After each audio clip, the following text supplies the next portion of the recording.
Hello, we are welcome back into our next lectures on the topic. Here we are going to run up this topic on the ramifications or the consequences, the repercussions, the impacts or the aftermaths of population movement. In history, every topic or in A-level history, consequences of an event we are always categorized or divided into positive and negative impacts. So here we are going to look at the positive impacts of population movement, and then now we come back in our second D2 to look at the negative impact of population movement in the 19th century Cameroon. We have to look at, if we are looking at our first positive impact of population movement, as people were migrating from one part of Cameroon to another, what were its positive impact? What were the positive impact of their migration? The first positive impact, we will talk about the birth of composite kingdoms. What were composite kingdoms?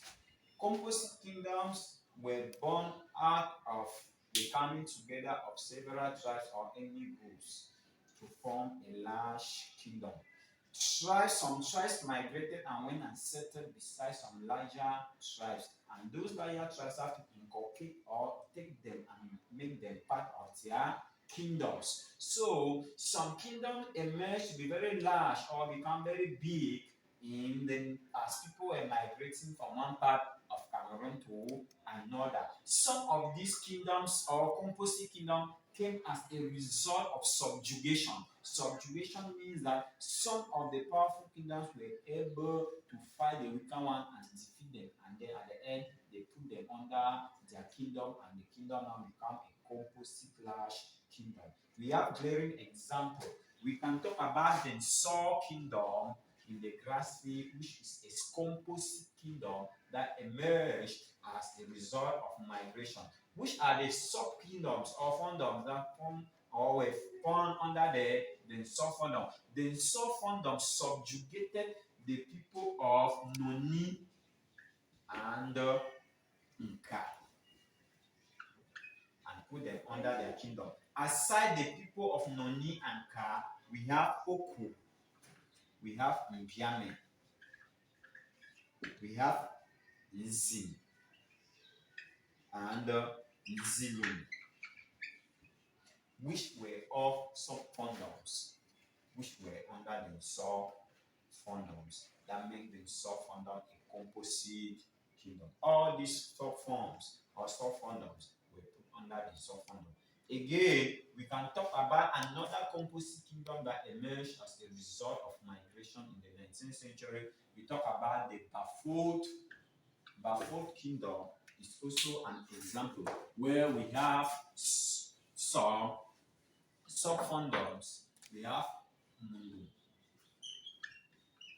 we have Mulu, we have Oban, we have Tingo,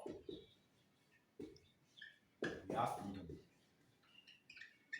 which were all sub-fondoms. We have which were all sub-fondoms that were inculcated into the Bafut fondom to make the Bafut fondom a large or a composite fondom that emerged as a result of population movement in the 19th century. Again, our second positive impact to movement in the 19th century Cameroon, we talk about population redistribution. We talk about population redistribution. When we talk about population redistribution, we are referring to the movement of people from one part of Cameroon to another to go and settle, thereby making the population of Cameroon to have a settlement pattern that we have today, because people were migrating from one part of the country to another. The redistribution pattern of Cameroon settlement we have, it was as a result of what? The migration in the 19th century Cameroon. We have, during the migration, we have the Adamawa Plateau. Adamawa Plateau witnessed a loss of population to the grass field. Most of the population in the Adamawa Plateau was being lost to the grass field and the western highlands or the western grassland.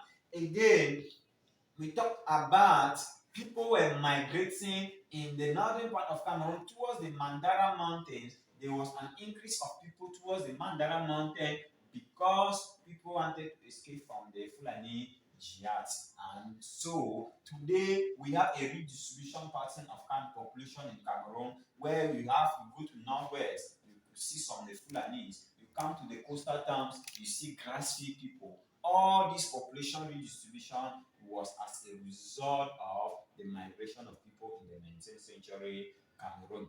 The third one, we talk about growth of trade and agriculture in the coastal regions. The movement of people in the 19th century Cameroon was advantageous in the fact that people migrated mostly from the grassland to the coastal towns in Cameroon for trade, where they wanted to sell in the legitimate trade as well as slave trade. And others moved because they wanted to work agriculture or to work in the plantations or to work as laborers or carry goods from the plantations to the warehouses. In that way, we discovered that the coastal regions of Cameroon, they have an economic boom because people moved and came and settled in this part of the country. And you discover that the coastal towns in Cameroon, as we can talk example as of today, we look at Douala, you look at Boyalimbe, you discover these coastal towns in Cameroon, they are witnessing a lot of economic growth because people migrated in the 19th century to come and settle in these regions because of trading activities as well as agriculture. And today, we have a boom in these regions. The next point, we talk about assimilation of ethnic groups. We talk about assimilation. In the course of migration, some tribes assimilated others in their culture or in their language. Some tribes were forced to abandon their cultures and learn that of different tribes where they settled beside them. Some have to abandon their mother tongue. Some have to abandon their cultures and their dressing style, their feeding habit, in order to adapt that of the other tribes in which they settle beside them. We can talk about the Bali people which abandoned the Chambas language called Mbako.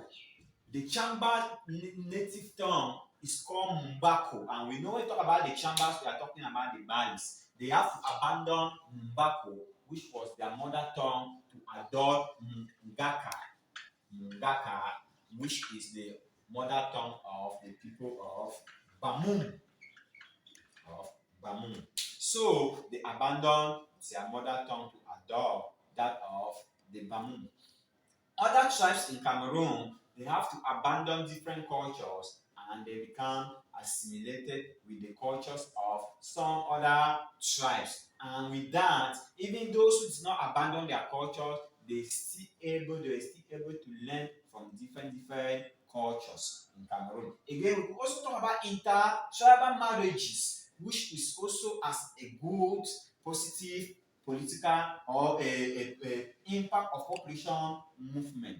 People got married as people were moving and settling beside each another, and we have today mixed marriages of tribes in Cameroon thanks to the fact that people were migrating from one part of the country to another. So intertribal marriages is a positive impact, and which was as a result of the fact that people were migrating from one part of the country to another. Again, we talk about the spread of new ideas, skills, and technology. As people were migrating from one part of the country to another, they were able to transmit their new technologies and skills to the tribe where they settled beside them. Example, some technologies or techniques like new crops. We have new crops. New crops were introduced. If we talk about guinea pigs, there is a guinea beans, guinea corn. Sorry, we have guinea corn, which was introduced in the grass field or in the northwest by the Fulanis who came and settled in the grass field. Aside that, we also have technologies and techniques such as weaving of dresses, weaving, craftsmanship, and technologies were all spread. And we can talk about The example, the Bamenda people or the people in the grass field, they adopted a new dressing style with the coming of the Wukari cloth, because they have to adopt a new dressing style because of the cloth we call Wukari cloth, which was as a result of population movement. Again, we talk about there was also a new skill in the manufacturing of tobacco pipes, tobacco pipes by the villages in Dop or by Ndop, because tobacco was one of the item that was always being taken by the people. So we discovered that because of population movement, people were able to interact or exchange what they know and what they don't know. They learn from the other tribes where they went and settled with them, as we have given some of the examples. So those were some of the positive impacts of population movement as people were migrating from one part of Cameroon to another. I'm going to come back for the negative impact of population movement in our next video. Okay, we are now moving on to the second part of the ramifications or the repercussions or the impact of population movement, which there we will be looking at the negative consequences or impact of population movement. The first negative consequence we are going to look, we will be talking about the abandonment of ancestral site. That is the first negative consequence, abandonment of ancestral site. Now, population movement in the 19th century Cameroon came alongside with the side effect in that people were able to abandon their sites or their cherished places like where they worship to move to different settlements. Since they could not carry these sites and move with them, or where they believe their forefathers have settled, they have to abandon them and move to different lands. For example, we talk about the Saw who abandoned their ancestral site called Rifum or Tavisa. Again, we could talk about the Kom people. The Kom people abandoned Bamesi, which was their ancestral site, whereas the Doualas abandoned Piti. And again, we talk about the Tikas. The Tikas who abandoned their ancestral site in the slopes of Ndop, which was called Ndop or Ndobo.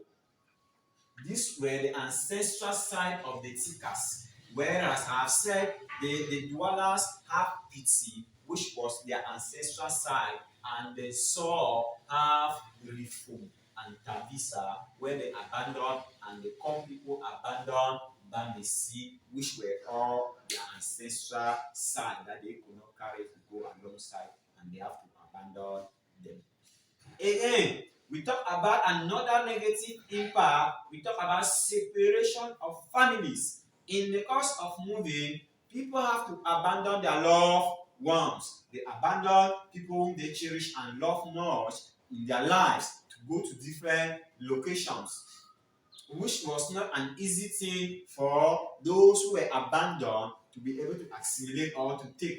We have glaring examples. If we look at the people of the Doualas and the Barbarians, they have to settle in different parts of Cameroon because they were they were once brothers, and because of migration, the Doualas migrated and came and settled in the Wuri estuaries, while the Barbarians went and settled in Rio Dore and Bimbia. So we discovered that they have a family line that was separated in the course of their migration. Again, we could also talk about the Saw and the Bamum. The Saw and the Bamums, which they were brothers, and in the course of migrating, they were separated. We could also talk about the case of the Bakosi and Basosi, which were brothers, and as they were moving, they have to abandon their brothers. The next negative consequence of population movement, we talk about ethnic wars. in the course of migrating, there were wars that were fought. As people were moving from one settlement to another, when they come and meet a weaker tribe in a settlement, which they felt it was favorable for their habitation, they will fight them. And when they fight and defeat them, they will send them away and settle them. So we discover that migration intensifies ethnic or intertribal wars. We talk about the case of the Bali Chambers, whom they left Lake Chad in the northern part of Cameroon while migrating towards the western grass field. They have to settle in Bafu Fundong near Chan and later fought a war with the Bamilikes. So we discover that in the course of the migration of the Balis, they have to fight with the Bamilikes. We also have several wars why the Bafuman confront wars among other tribes. Another one, we could talk about destruction of properties and death of people. Properties were destroyed as people were migrating, especially farmlands, because in the course of fighting, these properties could not remain the way they were, but they were destroyed. Aside farmlands, we talk about animals were also killed. For example, in the war that was fought between the Balis and the Bamilikes, in the year 1835, we talk about 500 horses were killed during that war, as well as the death of King Gaubert. King Gaubert died during that war. Again, we also talk again a war that was fought. We can talk about the Bamum and the Saw.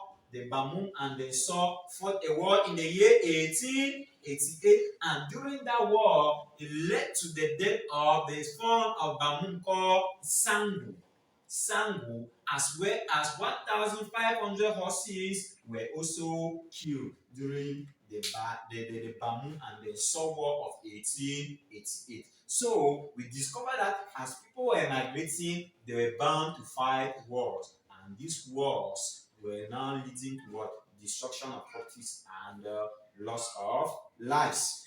Again, another very peculiar negative impact of population movement in the 19th century Cameroon that we are facing up to today in Cameroon is what we have farmers graziers problems. When we talk about farmers graziers problems, we are talking about the problems where the Muslim Fulanis are facing with the farmers, where we discover that in the course of looking for grazing land or pasture for their cattle to feed, we see that the Muslim Fulanis will now move with their cattle and they will go and cause destructions to the crops and the food of the tribes that have settled in the grassland. Where we go to Nkambe, we discover that today we have the graziers, they are having problems with the farmers. Even in whom all these problems came as a result of population migration, which led to what? Mixed settlement. People settled in there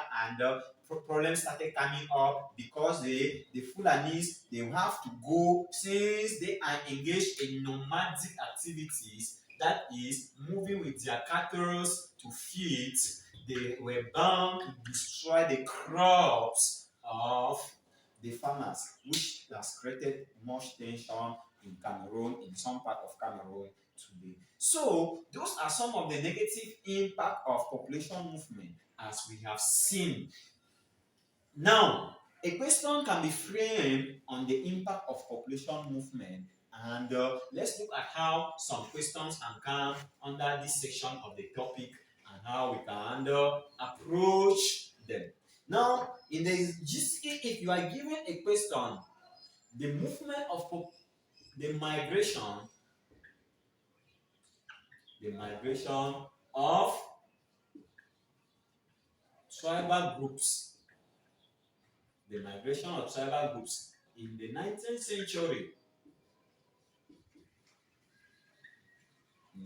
century, Cameroon was a cause discussed 25 marks. Groups in the 19th century Cameroon was a course, discourse, 25 marks. In this question, we know that advanced level question, you must define what the concept of migration is all about. That we look at that in our previous video. You define what population movement was all about. You indicate the direction of movement where the bulk of the people were moving towards. You show the tribes or the major tribes were involved and the minor tribes, and then you tell the examiner that the tribes or the movement were caused by a set of factors which were pull factors and push factors. Now, to interpret this question, you will underline the word cause. When we say something is caused, it means that it's a bad something. So, MP1 of the question, we talk about the negative impact of population movement. MP2 of this question, we talk about positive, because in A-level history, we are going to say that even though the migration of tribal groups in Cameroon in the 19th century, it was a curse, then there were other positive aspects of people moving from one part of the country to another. That is how a question can be given for you to write on this particular section of the topic. Again, they can ask that assess the impact of population movement in the 19th century Cameroon. And in that way, you still have to assess the impact, both positive and negative impact. At this juncture, I believe we have almost touched every section of the topic. And so, if you are having any difficulties or any challenge, you should be able to put it in our comment box of the channel so that we know how we are going to adjust our next lectures to your taste. Because if there are some areas where you are not understanding or whatsoever we are doing that is not moving very well, you should be able to get to us so that we know how we can adjust it. Because our main objective here is to help students, and not only students, also people who need to know, because education or knowledge is power. So we are here trying to give education or knowledge to students writing A-level and O-level, as well as people who just need to have an overview of the knowledge of Cameroon history and other branches of history that will be coming up. So I wish to say that if you are having any challenge or any obstacle, you get to us. At this point in time, I'm going to end with the topic, because we have looked at almost all the subtopics in the topic. But I will wish that you should always stay glued to this channel, because there are more other videos and other topics that will be coming up in this video. We have a lot to do as far as A-level history is concerned, because we still have Cameroon, Africa history, world history that we are going to work on it. And last time I have to give it to you people on how A-level history is partitioned. So we have a lot of work to do. So stay focused, stay glued to this channel as we continue to work. So more videos will be coming up. Stay connected. Thank you so much. This is Sir Enchelon in Douala.